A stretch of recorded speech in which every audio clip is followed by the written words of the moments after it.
It's been a pretty snowy winter, so there's been more school days off than expected. So just making the most of it.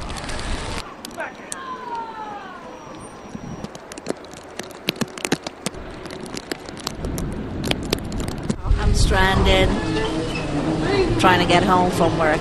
I originally was on New Jersey Transit and that was canceled, so I got on the PATH train as they told us, and now I got here and I can't get a bus to get to Journal Square to transfer to get a tube to go to Secaucus, so I'm like everyone else, just stranded here.